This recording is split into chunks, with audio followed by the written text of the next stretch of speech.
So hello and welcome everyone to my new video. So আজকের ভিডিওটা একটু অন্যরকম, কারণ আজকে ইফতারে বার্গার খেতে মন চাচ্ছে, তাই এখন বের হয়ে গেছি বার্গারে যা যা জিনিসপত্র লাগে ওগুলো কেনার জন্য। রাইট নাও গাইজ আমি ক্যাম্পাসের মধ্য দিয়ে যাচ্ছি। আর হ্যাঁ গাইজ, এর আগে আমি কখনো বার্গার বানাই নাই, এটাই হবে আমার ফার্স্ট টাইম বার্গার বানানোর। বার্গার বানানোর জন্য এই মায়োটা নিয়ে নিব।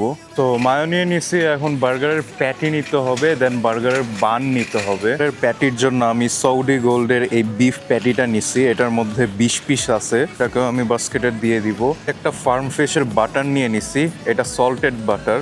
আমি এখান থেকে এমবর্গের 12 স্লাইজের এই বার্গার চিজটা নিব। তো আমাদের লাস্ট হচ্ছে এখন বার্গারের বানটা নিতে হবে। সো বিল করতে চলে আসছি, বাট বার্গারের যে বান সেই বানটাই পাইনি। ইয়াস, আই নিড প্লাস্টিক ব্যাগ।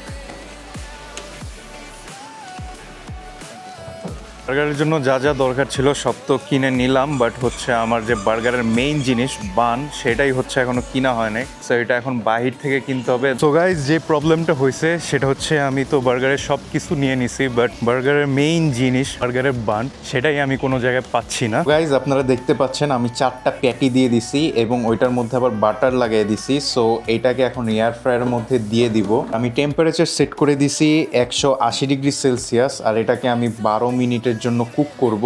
আমি এখানে বার্গারের বানগুলো কেটে নিছি, যদি আমার বার্গারের বান কাটার অবস্থা আপনারা দেখতেই পাচ্ছেন। আসলে রুটিটা অনেক সফট হওয়াতে আমি ঠিকমতো কাটতে পারি নাই। সুন্দর করে পুরাটার মধ্যে মায়ো লাগাই দিব আমি। সো এখানে আমি এই যে বার্গারের বানের মধ্যে মায়োনিজ লাগাই ফেলছি, আর এখানে অলমোস্ট হচ্ছে হয়ে গেছে শেষের দিকে, আর একটু পরেই হচ্ছে আমাদের প্যাটিগুলোও হয়ে যাবে। দেন এইখানে স্লাইস চিজ দিয়ে বার্গার আমাদের তৈরি হয়ে যাবে। আমাদের প্যাটিগুলো হয়ে গেছে, এখন এটাকে বের করে দেখবো ফার্স্ট লুকটা কেমন আসে। Oh my god, just see guys, just see. এই হচ্ছে আমাদের প্যাটি।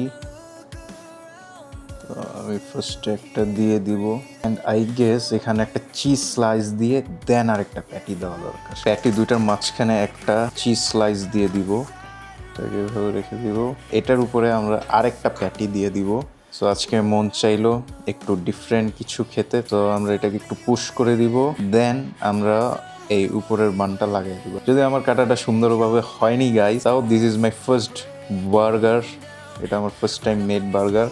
সো আমাদের একটা বার্গার কিন্তু রেডি হয়ে গেছে গাইজ। সো গাইজ, এই ছিল আমাদের ছোট্ট এই burger making blog. I hope আপনাদের এই ব্লগটা ভালো লেগেছে, আর ভালো লেগে থাকলে অবশ্যই লাইক দিবেন, ফলো দিতে ভুলবেন না আমাদের এই ফেসবুক পেজটিকে, অ্যান্ড সাবস্ক্রাইব করতে ভুলবেন না আমাদের এই ইউটিউব চ্যানেলটিকে। অ্যান্ড আমি এই মুহূর্তে আপনাদেরকে বার্গারটা খেয়ে বলতে পারতেছি না বার্গারের টেস্টটা কেমন হয়েছে। আমি এখন রোজা, আমি ইফতারের পরে বার্গারটা খেয়ে আপনাদেরকে কমেন্টের মাধ্যমে জানিয়ে দেবো বার্গারের টেস্টটা কেমন ছিল। অ্যান্ড আপনাদের সাথে দেখা হবে নতুন আরেকটা ভিডিওতে। ততক্ষণের জন্য ভালো থাকুন, সুস্থ থাকুন, আল্লাহ হাফেজ।